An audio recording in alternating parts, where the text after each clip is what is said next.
So that's a matchup we were waiting for. Unfortunately, still no...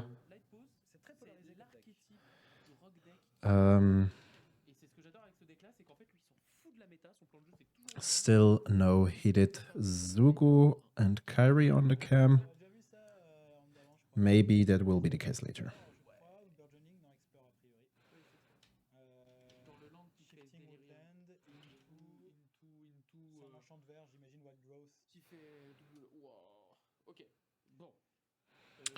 So we talked about Light-Paws earlier.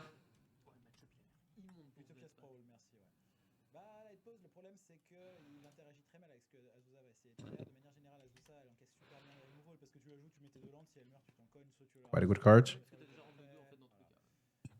Here in a matchup against green, I think it might have an...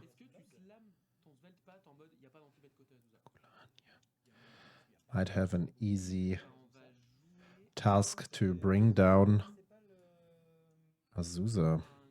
We will see. Also, cool artwork. There are a couple of cool prints for Azusa these days. Many people like this secret layer art.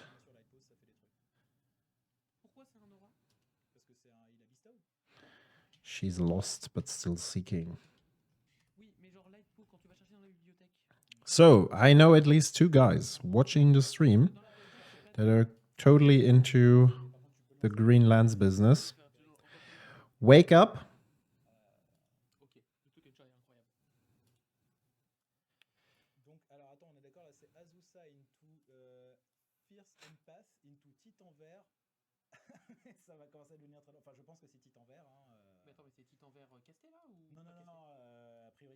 So, what is happening?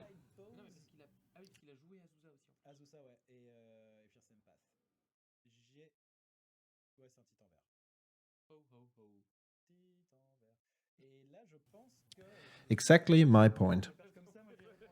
We have an exploration. We have a Fierce of Empath. Fierce Empath, not Fierce of Empath. Fierce Empath. That's the guy. Finding a Prime Evil Titan.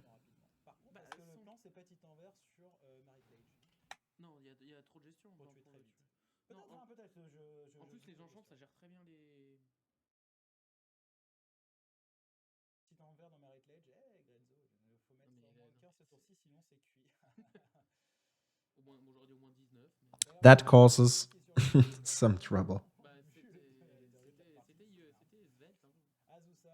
Also here, with the prime time, many cool prints available. The Kaldheim border looks pretty cool.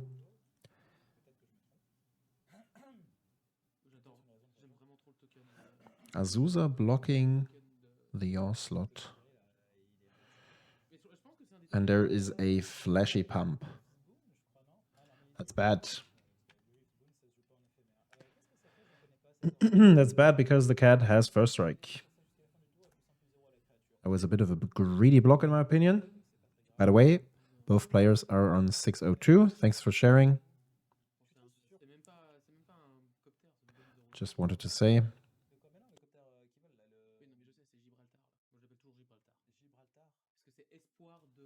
We have a Scavenger's Ground.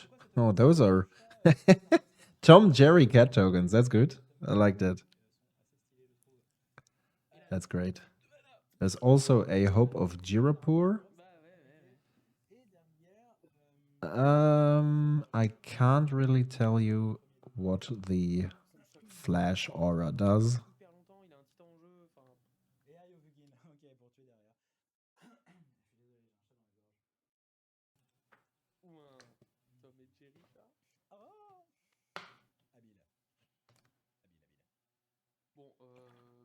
La game, elle va durer un tour ou deux là. Mais... Mon petit suite, la sortie de Azusa, oui. Ah, ouais. These tokens are from Freakens. Ok. Je crois que c'est le stand qui est là-bas. Ah, il y a moyen, effectivement. Des mecs qui ont déposé les affaires. Ah, les gars italiens du coup. Bah, je crois. Hein. Ça y ressemble en tout cas. I'm also not sure about the card in the middle, the white card.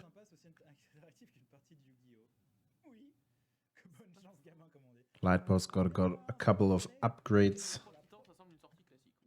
Here we have the Fox with a very nice Neon Dynasty border. Du coup, comment tu vas chercher tes terrains supplémentaires pour activer Aeogin, aller lancer ton Eldrazi et entretenir Chasm? C'est là où je me pose la question. Mais là, tu vas juste dire, je sacrifie Chasm, je vais chercher Emrakul et tour d'après. Yeah, that is Hope of Jiropur. But I'm talking about the white card next to Light-Paws. This seems to be a newer enchantment creature. Let's see.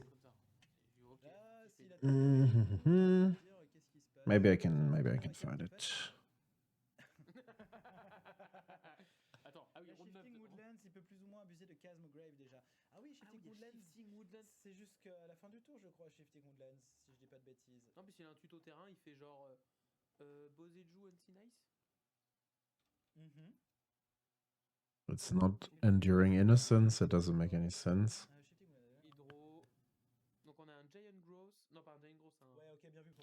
Okay, I will search for Glyph Elemental, it could be the case. Yeah, in terms of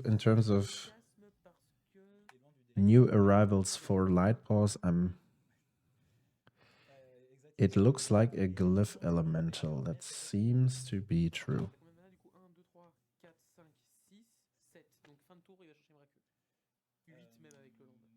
So, landfall, yeah.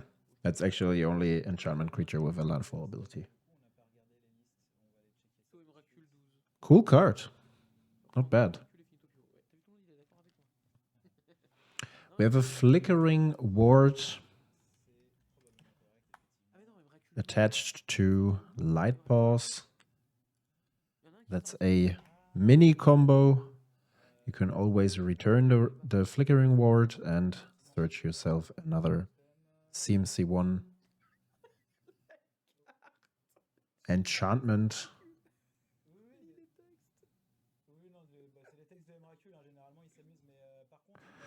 And there are two more lands untapped, so could search two more times for something. The Azusa player does not look too happy here. There's a cartouche. The white one. Producing a token, giving +1/+1 and first strike.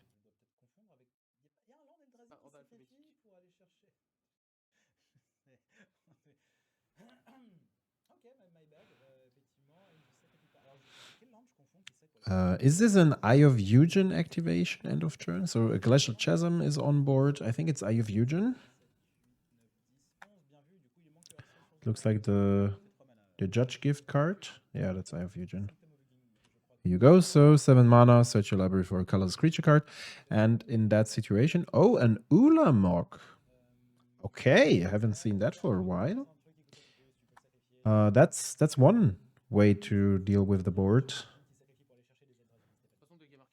So here we go with an Ulamog. We'll actually exile 2 cards up on casting, 2 permanents. And there is no protection from colorless for Light-Paws right now, so seems to be a good answer. I would have expected him to search for the new Emrakul, but this one costs 12 mana. So I'm talking about this lad, which has 6 colorless madness cost. Quite crazy. That would be great. Getting control of all the creatures.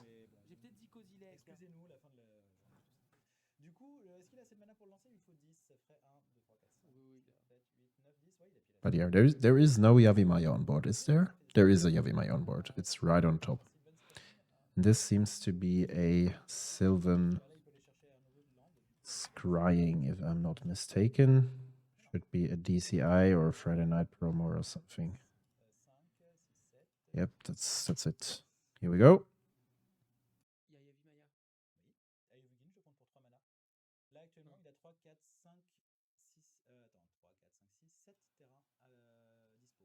What do you mean? It tutors only for creatures.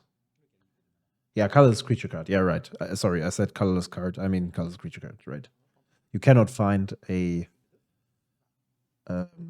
All Stars, for example. That would be awesome, but you can't. So right now, resolving the Sylvan Scrying. And there is a Temple of the False God, resulting in a Ulamog cast.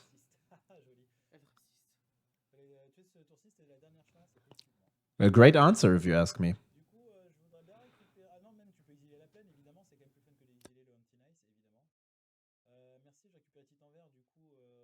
Now the Primeval Titan comes back.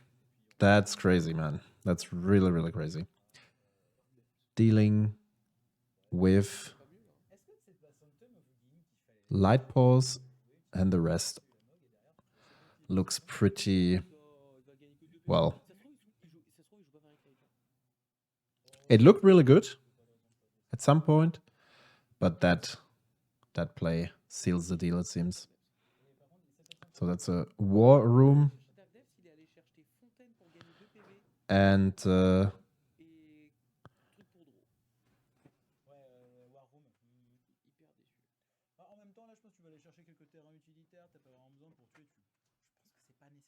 give me a second.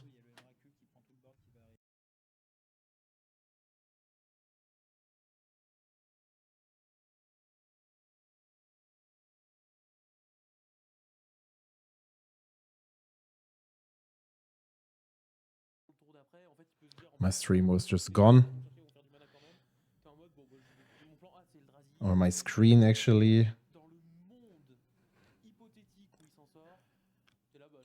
Going over to game 2. Starting the game with a cave. C'est pas mal, mais il a quand même du coup peu de ressources. Il a dû exiler un terrain. En fait, ce qu'il fait dans Azusa, donc Asimov demande quels sont les mauvais match-ups. Tes mains de base. Parce qu'il faut absolument.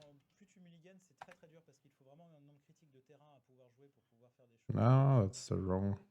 Donc ça, c'est pas anecdotique quand même, le fait que tu mulliganes difficilement. Après, tu joues un deck qui joue énormément de terrain, donc tu mulliganes souvent peu, mais il faut quand même y penser. Que du coup, vu que tu peux pas mulligan très agressivement, si t'as pas la bonne main de base contre un match-up très agressif, here we go. C'est là où tu vas pouvoir clairement perdre.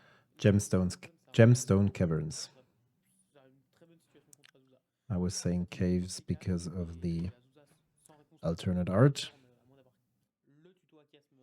Alors, pour ceux qui parlent de Azusa, Blood Moon, tout ça, je vous invite à aller voir les VOD.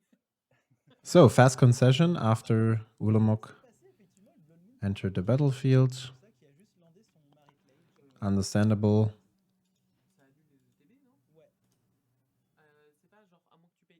Non, c'est la gargouille, la nouvelle gargouille qui a fait. Elle est stricte celle-là, et elle dit pas de TB, ou elle dit. Il me semble qu'elle dit pas de TB à moins que. Pas de TB. Non, elle dit pas de TB. Et artefact aussi. Mais pas land. Non.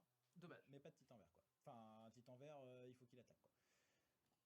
Oui, donc c'est pas non plus infaisable. Winter Moon en 104. Toutes les Moon Effects sont pas mal. Winter Orb aussi. Après, il n'y a plus trop de decks qui jouent Winter Orb. Azusa. It seems that they're trying to reset the life totals.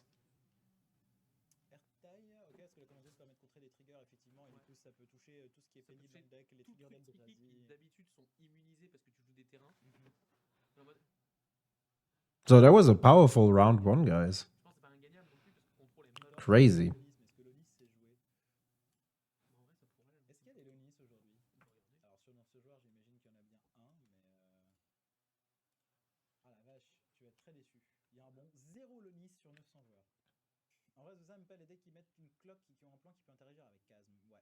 Ouais, mais il n'y en a pas 50 000 des descriptions de decks, enfin des decks qui ont la description que tu viens de mettre. Rouge aggro, typiquement, hein, ça fait bien le taf. Oui, mais alors les VOD du fight. Bon, là, on est en train d'avoir un gros stack très vite. Alors oui, mais comme tous les decks ramp, pour répondre à ta question, donc ça reste 4 mana, le stifle, et tu fais draw, c'est pas la folie. Oui, mais le truc, c'est comme tous les decks ramp, il va avoir assez peu de payoff. En fait, il va jamais gagner. Là, il va faire réclamation dans Mesophite. Azusa is favored in this matchup. Yeah, this could be the case. Probably depends a bit on the toolbox. Du coup, le fait qu'il fasse piocher une carte, c'est pas très grave, parce qu'en fait, Azusa, une fois que tu passes ces quelques menaces, il va brasser beaucoup de vent, chercher beaucoup de mana, tout ça, mais il va compter sur un ou deux sorts clés et impactants pour gagner la partie. Clairement, un gros titan vert, tu as assez peu de temps en remettre. A beautiful crucible. Rien. Un gros Eldrazi pareil, mais si tu peux le contrer, notamment grâce à Airtile, le trigger, ce genre de choses, il va rien faire. Et finalement, du coup, tu te retrouves avec un deck qui va brasser beaucoup de vent. Donc c'est un des angles d'attaque contre ce deck aussi. Cher le boss. Oui, c'est moi. Coucou en tout cas. The question is if I think Dark Depths is not really the strategy here against a deck that can attach so many lifelink things and swing for lethal just in one turn.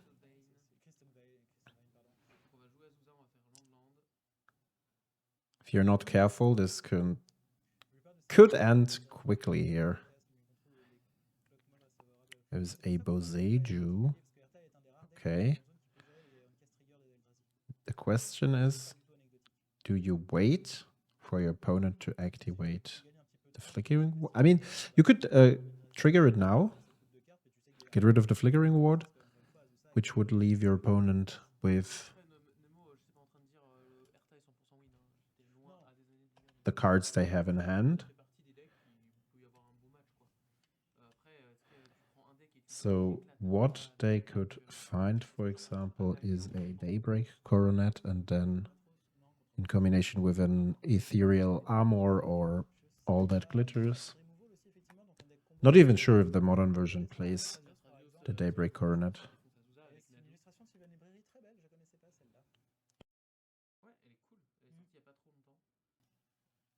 Donc on a fait Azusa dans Chiasme, dans Sylvan Librairie qui va être trop pratique. Parce qu'on va pouvoir sacrifier des PV, vu qu'on a casme. Oui, il va falloir faire gaffe quand même, parce qu'il faut l'entendre aussi le casme, à un moment donné, ça peut vite picoter quoi. Bah en fait, vu qu'il a Reclamation Sage. Non, pardon, t'as raison, Elvish Reclaimer. Non, j'avais Sage en tête, j'ai en mode non, c'est pas celui-là. Ouais, pardon. Il y a un The Doorkeeper Thrall is probably not too crazy, right? Not doing that much here. I mean, it denies a Primeval Titan and a couple of more cards, that's for sure. Yeah, Chasm on board. As far as I know, there is not much that Mono White can do against damage preventing effects. This seems to be a Shadow Spear.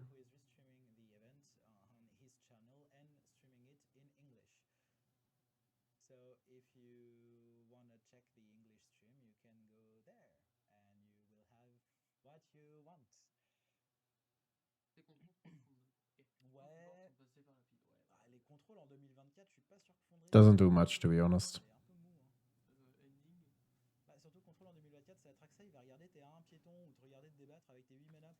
Looks impressive at first, but doesn't really do anything.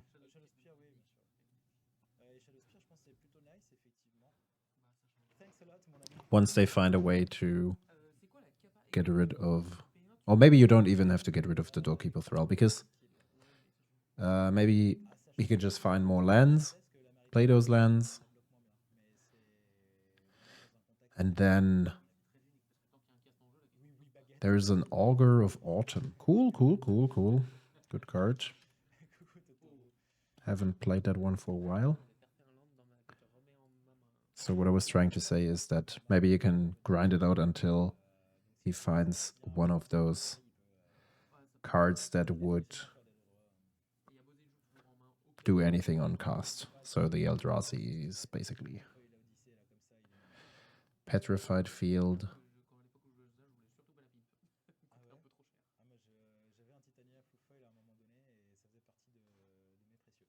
Interesting, interesting.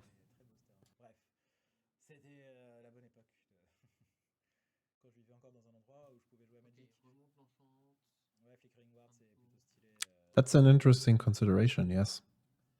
I think something like, yeah, of course, land destruction is an out here. I would usually argue that the deck either wins super fast. We have a Core Spirit Dancer. Cool card, by the way. Really, really cool card. If I just look through the pieces, through the copies, I really wonder why there is no secret layer variant yet. Wizards, what are you doing? We only have this.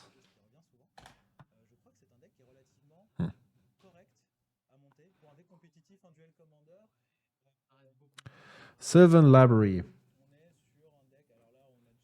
Not the best in combination with the Chasm. A lot of life loss. But the Reclaimer is searching for another land, sacrificing the Gemstone Caverns.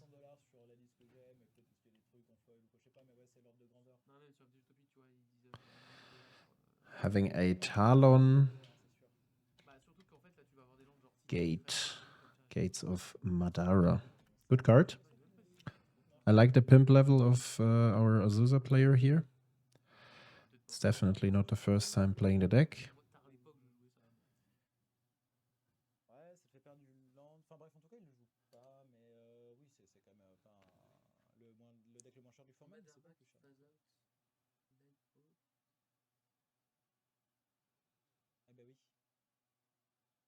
All the faults make it pretty hard to commentate. Do you think so? Because I'm distracted. I don't see the cards. No, the lighting is good. I can actually... yeah, I get along with most cards, but sometimes it's difficult, that's true.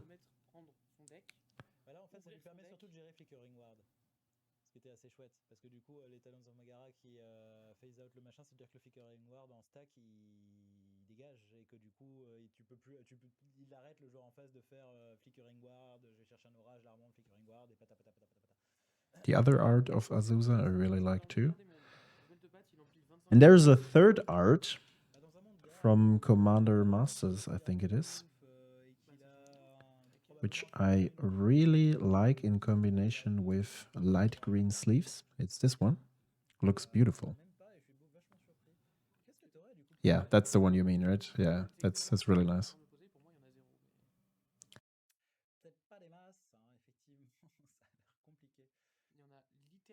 Yeah, looks really good.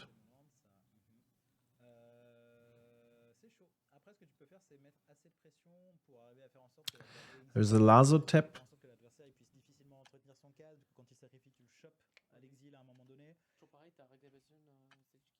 Query on field. Let me search the card for you. Here we go. Quite a good one.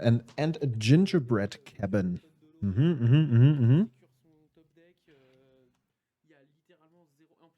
Let's go for some food tokens, guys. Very easy to trigger with a Yavimaya on field. Creates a food token. And there's a Winding Way. That's often a 2-mana draw up to 4 cards. Actually, it's always a 2-mana draw up to 4. But many times it's a 2-mana draw 3 cards.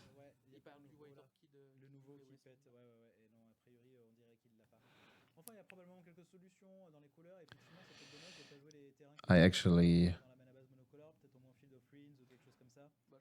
did not see that because he was going through his graveyard quite fast. I only see Emrakul on top, and I know there are a couple of lands he sacrificed to the Elvish Reclaimer.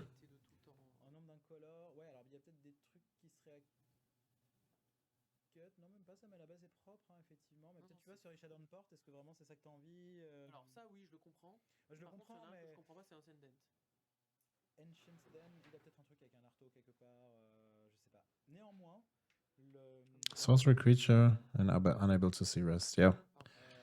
Close to delirium. Why does it matter? Because of the shifting woodlands. Is that what you ask?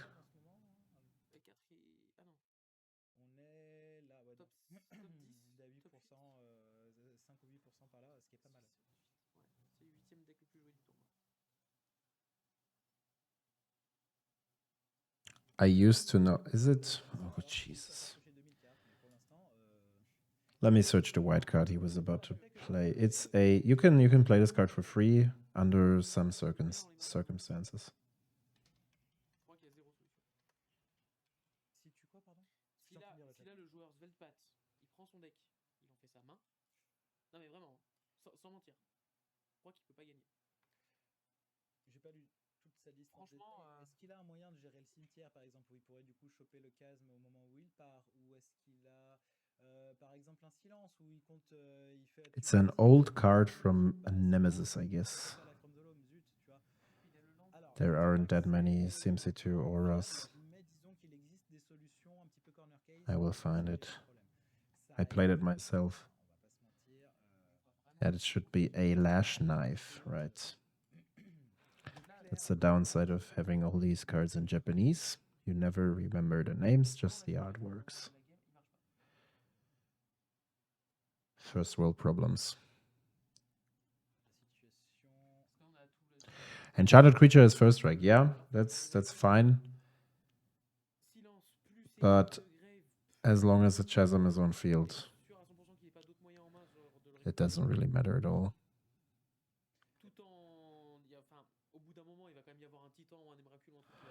So there is the concession. I think he realized, well, at some point there could be a loop. And also, like, you just have to get shifting woodlands, right? As soon as you reach Delirium, then you can just copy the chasm whenever they go for combat. It's only copied until end of turn, so you have an infinite chasm while you get to attack with your cards. It's basically pointless to continue the game.